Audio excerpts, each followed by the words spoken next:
Good morning बच्चों। स्वागत है आपका आपके अपने चैनल विद्या कोचिंग इंस्टीट्यूट देहरादून में। मैं लेकर के आया हूँ पार्ट 2 हिंदी का।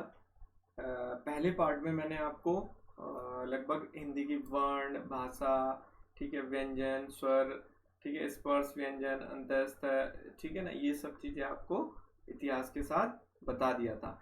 ये सेशन आपका उत्तराखंड पुलिस और उत्तर प्रदेश पुलिस को लेकर के बनाया गया है और इस सेशन में आपको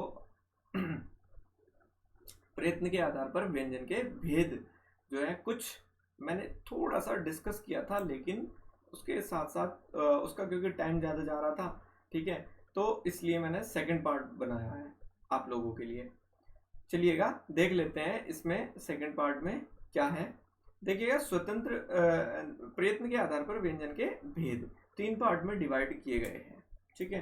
3 पार्ट में इनको रखा गया है। पहला तो है स्वतंत्र स्वर तंत्र में कंपन के रूप में, ठीक है।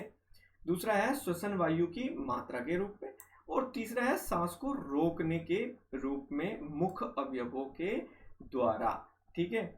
अब इसमें जो ये 3 चीजें बताता है, ये भी अलग अलग पार्ट में डिवाइड हो जाते हैं, ठीक है। ये भी आपका अलग अलग पार्ट में डिवाइड हो जाते हैं। पहला तो है आपका सघोष और दूसरा है अघोष, ठीक है।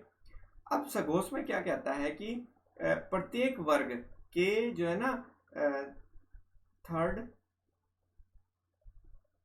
के बाद आपका फोर्थ और फिफ्थ, ठीक है। ये आपके जो 3 हैं किसी भी वर्ग के व्यंजन में क च, ठीक है ना, ये जो 5 व्यंजन वर्ग हैं इनमें ये शुरू के तीसरा, चौथा और पांचवा जो व्यंजन होता है वो सघोष कहलाएगा, यानी घोष के साथ, घोषणा के साथ, ठीक है। और उसके बाद अघोष कहलाएगा आपका पहला और दूसरा, जैसे क ख च छ, ये सिंपल एक सिंपलिस्टिक होती हैं, इसमें सिंप्लिसिटी है, तो ये अघोष आपका कहलाता है, ठीक है। इसके बाद नेक्स्ट है आपका अल्प प्राण। अल्प प्राण में क्या है कि आपका देखिएगा श्वसन वायु के आधार पर, श्वसन मतलब श्वसन से डिपेंडेंसी होती है प्राणों की, इसलिए इसमें प्राण 2 तरीके से प्राण हो गए, एक अल्प प्राण जिसमें कम हो प्राण, एक महाप्राण जिसमें ज्यादा हो प्राण। अल्प प्राण का मतलब हो गया तीसरा पांचवा, पहला तीसरा और पांचवा व्यंजन अल्प प्राण कहलाएगा, ठीक है। कौन सा? फर्स्ट, थर्ड, 5, ठीक है। फर्स्ट, 3 एंड 5 ये सब क्या कहलाएंगे? आपके अल्प प्राण कहलाएंगे, ठीक है। और आपका महाप्राण में क्या आ जाएगा आपका कि एक तो चौथा, ठीक है, चौथा वर्ण और दूसरा, ठीक है, सेकंड प्लस फोर्थ, ठीक है, ये आपके आ जाएंगे। देखिएगा उस अघोष और महाप्राण में अंतर क्या है? इसमें दूसरा और पहला आता है, ठीक है, इसमें दूसरा और चौथा आता है महाप्राण में, ठीक है। अब इसके बाद आ जाता है आपका कि सांस को रोकने के रूप में। अब सांस को रोकने के रूप में किस प्रकार से इसको व्यंजन को विभेदित किया गया है, ठीक है। अब सांस को रोकने के लिए आपका आ जाता है, देखिएगा स्क्रीन पे शायद आपको क्लियरली दिखाई दे, ठीक है, स्पर्श, ठीक है। पहला हो गया आपका स्पर्श, ठीक है, पहला फर्स्ट जो है आपका स्पर्श हो गया है। सेकंड है स्पर्श संघर्षी, ठीक है, मैं इसके बारे में अभी बताता चलूंगा। तीसरा हो गया आपका नासिक्य, चौथा हो गया पार्श्विक, और पांचवा हो गया प्रकंपित, उसके बाद हो गया उत्सिक्त, ठीक है, उसके बाद है संघर्षी, और नेक्स्ट है आपका अर्धस्वर, ठीक है। तो ये टोटल आपके 8 प्रकार हो जाते हैं, ठीक है। कितने प्रकार? 8,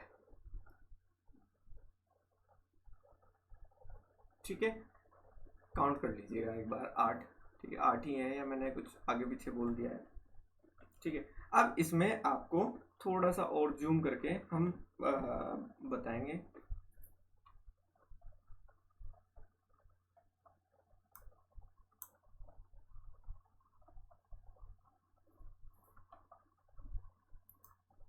देखिएगा, आपको शायद से क्लियर नजर आ रहा हो अभी, ठीक है, बिल्कुल क्लियर नजर आएगा।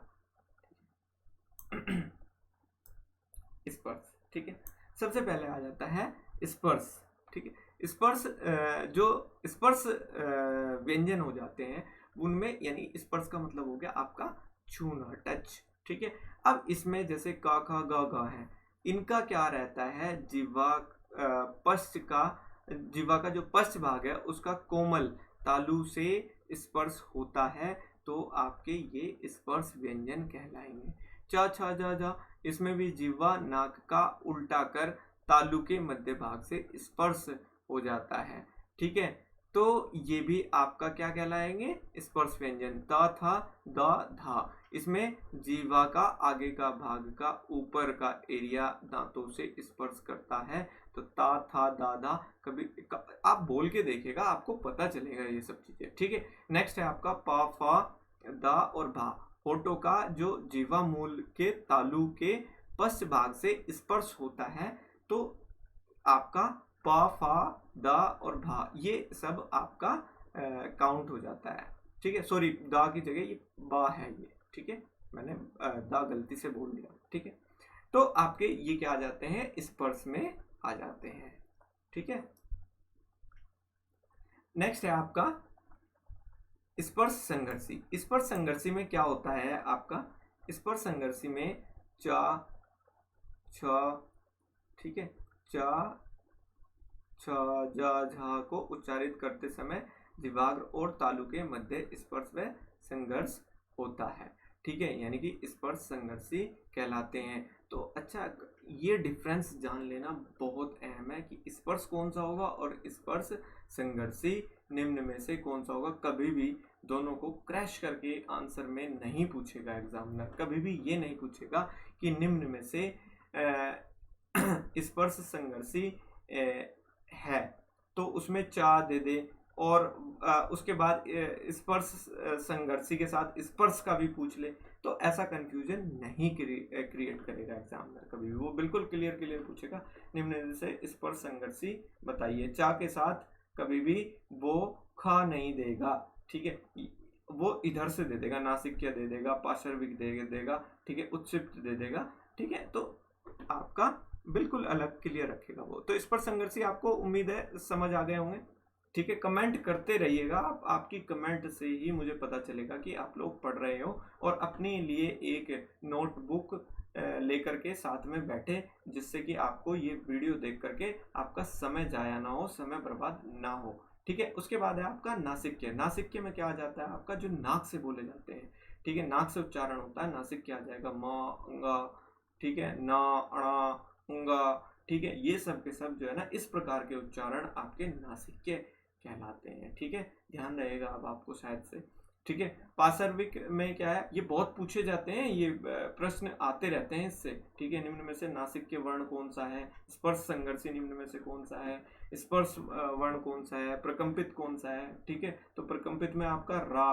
प्रकंपित व्यंजन है, ठीक है, आपका ला पार्श्विक है, ठीक है। जिह्वा से मसूड़े तक का स्पर्श जब होता है तो उसे पार्श्विक व्यंजन कह लेंगे, और वो केवल ला में होता है, ला, ठीक है, बोल के देखिएगा। उसके बाद रा है प्रकंपित, इसमें क्या होता है, जिह्वा नाक मसूड़े के पास अंदर से आती हुई हवा के वेग के कारण 3 बार कंपित होती है। प्रकंपित का मतलब हो गया कंपन, ठीक है। इसमें रा रा ऐसे बोलेंगे ना तो आपको पता चल जाएगा बिल्कुल क्लियरली, रा रा, ठीक है। अच्छा, इसके बाद है उत्क्षिप्त। उत्क्षिप्त में हो गया डा और ढा, डा और ढा, ये एक प्रकार के जो है नासिक के प्रकार के हैं, ठीक है। जिह्वा और नाक को तालु से सटाकर फिर झटके के साथ जब बोला जाता है तो ड और ढा उत्क्षिप्त व्यंजन उच्चारित हो जाता है। मेरे ख्याल से या मुझे उम्मीद है कि आप लोगों को समझ आ रहा होगा, ज़्यादा नहीं हो रहा है, ठीक है। उसके बाद है आपका संघर्षी, ठीक है। आप लोग कमेंट करते चलिएगा, अपने मित्रों को, अपने दोस्तों को ज़्यादा से ज़्यादा इस वीडियो को शेयर करवाइएगा और लाइक करवाइएगा, सब्सक्राइब करवाइएगा इस चैनल को, ठीक है। नेक्स्ट है आपका संघर्षी। संघर्षी में आपका क्या आता है, ठीक है, चलिएगा देख लेते हैं कि संघर्षी में क्या रहता है आपका, ठीक है।